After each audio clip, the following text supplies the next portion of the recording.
ಮಿತ್ರರೇ, ಇವತ್ತು ಒಂದು ರುಚಿಕರವಾದ ಹಾಗೂ ಆರೋಗ್ಯಭರಿತವಾದ ದೋಸೆ, ಅದು ಮಕ್ಕಳಿಂದ ಹಿಡಿದು ಅಬಾಲ ವೃದ್ಧರವರೆಗೆ ತಿನ್ನುವಂತಹದ್ದು, ಅಂದರೆ ಯಾರಿಗೆ ಸಹ ಸೂಟ್ ಆಗುವಂತಹದ್ದು. ಇವತ್ತು ರಾಗಿ ಮತ್ತು ಮೆಂತೆ ಅದರೊಟ್ಟಿಗೆ ಮುಳ್ಳು ಸೌತೆಯನ್ನು ಬಳಸಿ ರಾಗಿ ಮೆಂತೆಯ ಕುಕುಂಬರ್ ದೋಸೆಯನ್ನು ಮಾಡಿದ್ದೇನೆ. ಬಹಳ ರುಚಿಕರವಾಗಿ ಬರ್ತದೆ ಮತ್ತು ಆರೋಗ್ಯಕ್ಕೂ ಸಹ ಬಹಳ ಉತ್ತಮ. ಹಾಗಾದರೆ ಬನ್ನಿ, ಈ ಒಂದು ರುಚಿಕರವಾದ ದೋಸೆಯನ್ನು ಹೇಗೆ ಮಾಡುವುದನ್ನು ನೋಡೋ ಮೊದಲು ಯಾರೆಲ್ಲ ನನ್ನ ಚಾನಲನ್ನು ನೋಡ್ತಿದ್ದೀರಿ, ಯಾರೆಲ್ಲ ಇನ್ನೂ ಸಬ್ಸ್ಕ್ರೈಬ್ ಮಾಡಿಲ್ಲ, ದಯವಿಟ್ಟು ಸಬ್ಸ್ಕ್ರೈಬ್ ಮಾಡಿ, ಸಪೋರ್ಟ್ ಮಾಡಿ ಅಂತ ಹೇಳುತ್ತಾ ಬನ್ನಿ ಅಡಿಗೆ ಮನೆಗೆ ಹೋಗೋಣ. ಮಿತ್ರರೇ, ಇವತ್ತು ರಾಗಿ ಮೆಂತೆ ನೆನೆಸಿಟ್ಟುಕೊಂಡಿದ್ದೇನೆ. 1 ಲೋಟ ರಾಗಿಗೆ 1 ಚಮಚ ಮೆಂತೆ, ಈ ಚಮಚದ 1 ಮೆಂತೆ, ಹಾಗೂ 2 ಚಮಚಗಳಷ್ಟು ಈ ಅಕ್ಕಿಯ ಹುಡಿ, ಇದರಲ್ಲಿ ಅರ್ಧದಷ್ಟು ಮುಳ್ಳು ಸೌತೆ, ಸ್ವಲ್ಪ ಕೊತ್ತಂಬರಿ ಸೊಪ್ಪು, ಮತ್ತು ನಾನು 1 ಕಾಯಿ ಮೆಣಸನ್ನು ಯೂಸ್ ಮಾಡ್ಕೊಂಡಿದ್ದೇನೆ. ನೀವು ಹೆಚ್ಚು ಕಾಯಿ ಮೆಣಸನ್ನು ಯೂಸ್ ಮಾಡ್ಬೋದು ಅಥವಾ ಸ್ಕಿಪ್ ಸಹ ಮಾಡ್ಬೋದು. ಸ್ವಲ್ಪ ಕೊತ್ತಂಬರಿ ಸೊಪ್ಪೆಲ್ಲ ಯೂಸ್ ಮಾಡಿ. ಈಗ ನಾವು ಇದನ್ನೊಂದು ಮೊದಲಿಗೆ ರಾಗಿ ನೆನೆಸಿಟ್ಟದ್ದು, ನಾನು ರಾತ್ರಿ ನೆನೆಸಿಟ್ಟಿದ್ದೇನೆ. ಸೊ 8 ಗಂಟೆಗಳ ಕಾಲ ನೆನೆಸಿಟ್ಟಿದ್ದೇನೆ. ಈ ಮೆಂತೆಯನ್ನು ಸಹ ಹಾಗೆ ಚೆನ್ನಾಗಿ ತೊಳೆದು ನೆನೆಸಿಟ್ಕೊಂಡದ್ದು. ಈಗ ಮೆಂತೆಯ ನೀರನ್ನು ಸಹ ಅದರೊಟ್ಟಿಗೆ ನಾವು ಯೂಸ್ ಮಾಡ್ಕೊಳ್ತಿದ್ದೇವೆ. ಮೊದಲಿಗೆ ನಾವು ಈ ಒಂದು ಕುಕುಂಬರನ್ನು ಕಟ್ ಮಾಡಿ ತುರಿದುಕೊಳ್ಳೋಣ. ಈ ಅರ್ಧ ಭಾಗದಷ್ಟನ್ನು ನಾನು ಕಟ್ ಮಾಡಿಕೊಂಡು, ತುಂಬ ಎಳೆಯದಾಗಿದೆ, ಎಳೆಯದನ್ನು ನಾವು ಕಟ್ ಮಾಡಿಕೊಂಡು ಹೀಗೆ ನೋಡಿ ಈ ಸಣ್ಣ ತುರಿಯಲ್ಲಿ ತುರಿದುಕೊಳ್ಳೋಣ. ಈ ರೀತಿಯಾಗಿ ಬರಬೇಕು ನೋಡಿ. ಇದನ್ನೀಗ ಅದಕ್ಕೆ ಸೇರಿಸ್ಕೊಳ್ಲಿಕ್ಕಿಲ್ಲ, ಯಾಕೆಂದರೆ ನೀರು ಸ್ವಲ್ಪ ಬಿಡ್ತದೆ. ನೀರು ಬಿಡುವ ಕಾರಣ ಮೊದಲು ತುರಿದುಕೊಂಡು ಇದನ್ನು ಸ್ವಲ್ಪ ಹಿಂಡಿ ಇದರ ನೀರನ್ನೇ ನಾವೀಗ ಗ್ರೈಂಡ್ ಮಾಡುವಾಗ ಯೂಸ್ ಮಾಡಿಕೊಳ್ಳಲಿಕ್ಕೆ ಉಂಟು. ಹಾಗಾಗಿ ನಾನು ಇದನ್ನು ಸುರಿಯಿಗೆ ತುರಿದುಕೊಳ್ತಿದ್ದೇನೆ. ಆದರೆ ಇದನ್ನು ನಾವು ಅದಕ್ಕೆ ಮಿಕ್ಸ್ ಮಾಡಿಕೊಳ್ಳೋದಿಲ್ಲ. ಇದೆಲ್ಲ ಒಂದು ತುರಿದುಕೊಂಡು ನಿಮಗೆ ತೋರಿಸ್ತೇನೆ.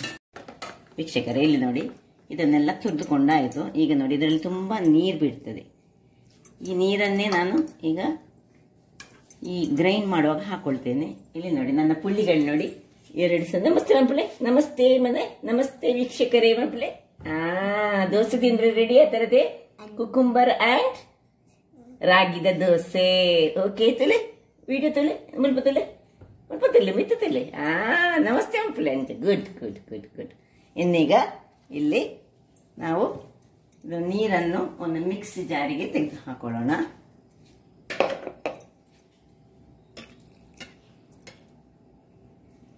ಇದನ್ನು ಹಾಗೆ ಬದಿಯಲ್ಲಿ ಇಟ್ಕೊಳ್ಳೋಣ. ಇಲ್ಲಿ ಇದಕ್ಕೆ ರಾಗಿ,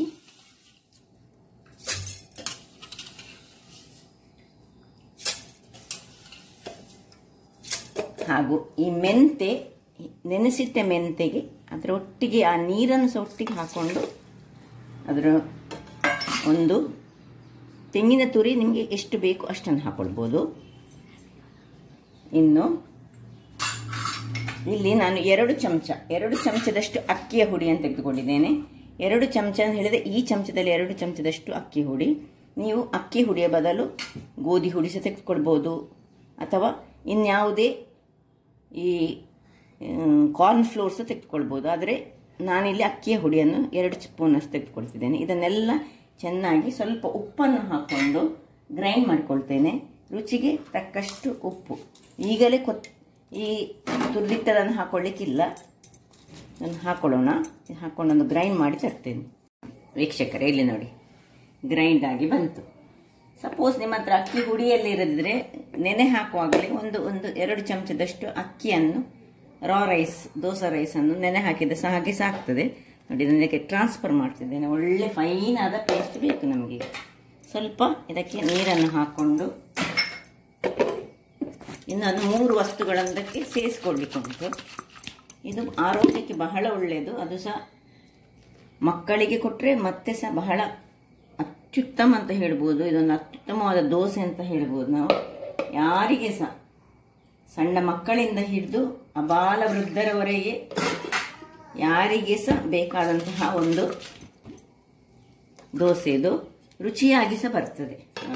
ಸಾಧಾರಣ ನಾನು 1 ಲೋಟದಷ್ಟು ನೀರನ್ನೀಗ ಹಾಕ್ಕೊಂಡು ಇದನ್ನು ಒಮ್ಮೆ ಒಳ್ಳೆ ಕಲಡಿಸ್ಕೊಳ್ಳೋಣ. ಉಪ್ಪೆಲ್ಲ ನಾನು ಆಗವೇ ಹಾಕ್ಕೊಂಡಿದ್ದೇನೆ. ಈಗ ಇದಕ್ಕೆ ಕಾಯಿ ಮೆಣಸು, ಸಣ್ಣದಾಗಿ ಹೆಚ್ಚಿಟ್ಟಂತಹ ಕಾಯಿ ಮೆಣಸು, ಇದು ಆಪ್ಷನಲ್, ನಿಮಗೆ ಬೇಕಿದ್ರೆ ಮಾತ್ರ ಹಾಕ್ಕೊಳ್ಬೋದು. ಇನ್ನು ಈ ಕೊತ್ತಂಬರಿಯ ಸೊಪ್ಪು ಒಂದು 2 ಎಳೆಯಷ್ಟು ಕೊತ್ತಂಬರಿ ಸೊಪ್ಪು ಹಾಕಿದ್ದೇನೆ.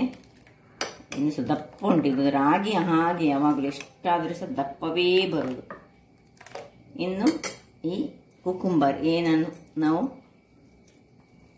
ತುರಿದಿಟ್ಟುಕೊಂಡಿದ್ದೇವೆ ಇದನ್ನು ಸೇರಿಸ್ಕೊಳ್ತಿದ್ದೇನೆ. ಇಲ್ಲಿ ಬೇಕಿದೆ ನಿಮಗೆ ನೀರುಳ್ಳಿ ಸಹ, ಸಣ್ಣ ತುಂಡು ಕುಕುಂಬರ್ ಇದ್ರೆ ಸಹ ಸಾಕಾಗ್ತದೆ. ಅದರ ಪರಿಮಳ ಅದರೊಟ್ಟಿಗೆ ಸೇರುವಾಗ ಅದಕ್ಕೊಂದು ಬೇರೆ ರೀತಿಯ ಪರಿಮಳ ಸಹ ಬರ್ತದೆ. ಅದರೊಟ್ಟಿಗೆ ನಮಗೆ ಅದು ತಿನ್ನುವಾಗ ಸಹ ಬಹಳ ರುಚಿಕರವಾಗಿ ಬರ್ತದೆ. ಈಗ ನೋಡಿ, ಇದಕ್ಕೆ ಸ್ವಲ್ಪ ದಪ್ಪ ಆಯಿತು. ಈ ಕುಕುಂಬರ್ ನೀರು ಬಿಡ್ತದೆ, ಅದಕ್ಕೋಸ್ಕರ ನಾನು ತುಂಬ ನೀರು ಹಾಕಲಿಲ್ಲ. ಇನ್ನು ಸ್ವಲ್ಪ ನೀರನ್ನು ಹಾಕೊಳ್ಳೋಣ. ನೋಡಿ, ಇಷ್ಟು ದಪ್ಪ ಬೇಡ ನಮಗೆ.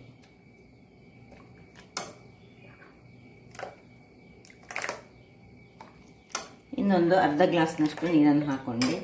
ಇನ್ನಿಲ್ಲಿ ನಾವು ಕಾವಲಿಯನ್ನು ಬಿಸಿ ಆಗಲಿಕ್ಕೆ ಇಟ್ಕೊಳ್ಳೋಣ. ದೋಸೆ ಕಾವಲಿ ಯಾವ ಸಾಕು, ನೀವು ಬೇಕಿದ್ರೆ ಇದನ್ನು ದಪ್ಪದಲ್ಲಿ ಇಟ್ಟುಕೊಂಡು ದಪ್ಪ ಸಹ ಹೊಯ್ಕೊಳ್ಬೋದು. ನಾನೀಗ ಸ್ವಲ್ಪ ತೆಳುವಾಗಿ ಹೊಯ್ದುಕೊಳ್ತೇನೆ. ಇದು ಸ್ವಲ್ಪ ಬಿಸಿ ಆಗಲಿ. ಇಲ್ಲಿ ನೋಡಿ, ಕಾವಲಿ ಬಿಸಿಯಾಗಿದೆ. ಈಗ ನಾನು ಸ್ವಲ್ಪ ಎಣ್ಣೆ ಬೇಕಿದ್ರೆ ಹಾಕೊಳ್ಬೋದು, ಗ್ರೀಸ್ ಮಾಡ್ಕೊಳ್ಬೇಕು. ಹಾಕಿದರೆ ಒಳ್ಳೆ ರುಚಿಯಾಗಿ ಬರ್ತದೆ. ನಾನು ತೆಂಗಿನ ಎಣ್ಣೆ ಯೂಸ್ ಮಾಡ್ತಿದ್ದೇನೆ, ನೀವು ಯಾವ ಎಣ್ಣೆ ಸಹ ಯೂಸ್ ಮಾಡ್ಕೊಳ್ಬೋದು. ನೋಡಿ, ಈ ರೀತಿಯಾಗಿ ಪೋರಿಂಗ್ ಕನ್ಸಿಸ್ಟೆನ್ಸಿ ಬೇಕು ನಮಗೆ. ಈಗ ಕಾವಲಿ ಬಿಸಿಯಾದ ಕೂಡಲೇ ತುಂಬ ನೀರು ದೋಸೆಷ್ಟು ಸಹ ತೆಳು ಮಾಡ್ಕೊಳ್ಬೋದು, ಅಥವಾ ನಾವು ರವಾ ದೋಸೆ ಹಾಕಿ ಸಹ ಮಾಡ್ಕೊಳ್ಬೋದು. ಇದನ್ನು ಇನ್ನು ಮುಚ್ಚಳವನ್ನು ಮುಚ್ಚಿಕೊಳ್ಳೋಣ. ವೀಕ್ಷಕರೇ ನೋಡಿ, 2 ನಿಮಿಷದ ಒಳಗೆ ತೆಗೆದುಕೊಂಡೆ. ಸ್ವಲ್ಪ ನೀರು ದೋಸೆ ಟೈಪಲ್ಲಿ ಬರ್ತದೆ, ಚೂರು ದಪ್ಪ ಆಗ್ತದೆ. ಬೇಕಿದ್ರೆ ನೀರಿನಲ್ಲಿ ಸಹ ಮಾಡ್ಕೊಳ್ಬೋದು, ನಾನ್ ಸ್ಟಿಕ್ಕಲ್ಲಿ ಮಾಡುವಾಗ ಮಾಡ್ಬೋದು. ಇನ್ನೀಗ ಸ್ವಲ್ಪ ಚೂರು ಎಣ್ಣೆಯನ್ನು ಹೀಗೆ ಗ್ರೀಸ್ ಮಾಡಿಕೊಂಡು ಇನ್ನೊಂದು 2 ನಿಮಿಷಗಳ ಕಾಲ ಓಪನ್ ಇಟ್ಟು ಬೇಯಿಸ್ಕೊಳ್ಳೋಣ. ಸುರಿಗೆ 2 ನಿಮಿಷ ಕ್ಲೋಸ್ ಮಾಡಿ ಬೇಯಿಸ್ಕೊಳ್ಬೇಕು. ಯಾಕಂದರೆ ಇದು ರಾಗಿ, ಅದರಿಂದಾಗಿ ಇದಕ್ಕೆ ಈ ಕುಕಿಂಗ್ ಟೈಮ್ ಸ್ವಲ್ಪ ಒಂದೊಂದು ದೋಸೆಗೆ ಒಂದು 4 ನಿಮಿಷ ಆದರೂ ಬೇಕಾಗ್ತದೆ. ವೀಕ್ಷಕರೇ, ಇಲ್ಲಿ ನೋಡಿ, ಇಷ್ಟಾಗುವಾಗ ನೋಡಿ ಒಳ್ಳೆ ತೆಗಿಲಿಕ್ಕೆ ಬರ್ತದೆ. ಈಗ ಹೀಗೆ 2 ಭಾಗ ಮಾಡಿ 2 ಫೋಲ್ಡ್ ಮಾಡಿಕೊಂಡು ಇದನ್ನು ಫ್ಲಿಪ್ ಮಾಡಿಕೊಳ್ಳಿಕ್ಕಿಲ್ಲ, ಅಡಿ ಮೇಲೆ ಬೇಡವೇ ಬೇಡ. ಇದಕ್ಕೆ ನೋಡಿ ಹೀಗೆ ತೆಗೆದುಕೊಳ್ಳೋಣ. ರುಚಿಕರವಾದ ಒಂದು ಆರೋಗ್ಯದಾಯಕವಾದ ರಾಗಿಯನ್ನು ಬಳಸಿ ಮಾಡಿದಂತಹ ಕುಕ್ಕುಂಬರ್ ದೋಸೆ ರೆಡಿ ಆಯಿತು. ಈಗ ಸೇಮ್ ಟೈಪಲ್ಲಿ ಇನ್ನೂ ಸಹ ಬೇಕಿದ್ರೆ ನೀವು ಬೇಕಿದ್ರೆ ತೆಳು ಮಾಡ್ಕೊಳ್ಬೋದು. ನಾನು ಸ್ವಲ್ಪ ದಪ್ಪದಲ್ಲಿ ಇಟ್ಕೊಳ್ತೇನೆ. ಮಕ್ಕಳಿಗೆ ಕೊಡುವಾಗ ಸ್ವಲ್ಪ ದಪ್ಪದಲ್ಲಿ ಇಟ್ಕೊಂಡ್ರೆ ಒಳ್ಳೇದು. ನಾನು ಹೀಗೆ ನೀರು ದೋಸೆ ಹೊಯ್ಯುವ ಟೈಪಲ್ಲಿ ಹೊಯ್ದುಕೊಳ್ಳೋದು.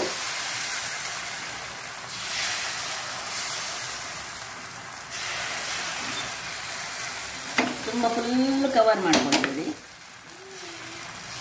ಆಯಿತು. ಇದರ ಮೇಲೆ ಸ್ವಲ್ಪ ಈಗ ಬೇಕಿದ್ರೆ ಮತ್ತೆ ಬೇಕಿದ್ರೆ ಮತ್ತೆ ಸ್ವಲ್ಪ ಎಣ್ಣೆಯನ್ನು ಹೀಗೆ ಗ್ರೀಸ್ ಮಾಡಿಕೊಂಡ್ರೆ ರುಚಿಯಾಗಿ ಬರ್ತದೆ. ಮುಚ್ಚಿಟ್ಟುಕೊಂಡು ಬೇಯಿಸ್ಕೊಳ್ಳು. ಇಲ್ಲಿ ನೋಡಿ, ನಮ್ಮ 2 ಮಕ್ಕಳು ನಮ್ಮ ದೋಸೆಗೆ ಕಾಯ್ತಾ ಇದ್ದಾರೆ. ಇಲ್ಲಿ 2ನೇ ದೋಸೆ ಸಹ ರೆಡಿ ಆಗಿದೆ. ಇಲ್ಲಿ ನೋಡಿ ಹೇಗೆ ಬಂತು ನೋಡಿ ದೋಸೆ. ಇಲ್ಲಿ ಇದನ್ನೀಗ ತೆಗೆದುಕೊಳ್ಳೋಣ. ಇದು ಆರಾಧ್ಯ ಮತ್ತು ಅದ್ವೈತಿಗೆ 2 ದೋಸೆಗಳು ರೆಡಿಯಾಗಿದೆ. ಈಗ ಬಿಸಿ ಬಿಸಿ ಉಂಟು. ಬೇಕಾ ನಿಮಗೆ ಬುಡೀರಿಗೆ? S, okay. ಹಾಗಾದರೆ ನೋಡಿದ್ರಲ್ಲ ವೀಕ್ಷಕರೇ, ಈ ಒಂದು ರುಚಿಕರವಾದ ದೋಸೆಯನ್ನು ಯಾವ ರೀತಿಯಲ್ಲಿ ಮಾಡುವುದೆಂದು. ನಿಮಗೆ ನನ್ನ ಈ ಕುಕಿಂಗ್ ಚಾನಲ್ ಇಷ್ಟ ಆದರೆ ಬೋಳೂರು ಸುವರ್ಣ ಚಾನಲನ್ನು ಲೈಕ್ ಮಾಡಿ, ಶೇರ್ ಮಾಡಿ ಹಾಗೂ ಸಬ್ಸ್ಕ್ರೈಬ್ ಮಾಡಿ ಹಾಗೂ ನನ್ನ ಇನ್ಸ್ಟಾಗ್ರಾಮ್ ಪೇಜನ್ನು ಫಾಲೋ ಮಾಡಿ. ಧನ್ಯವಾದ.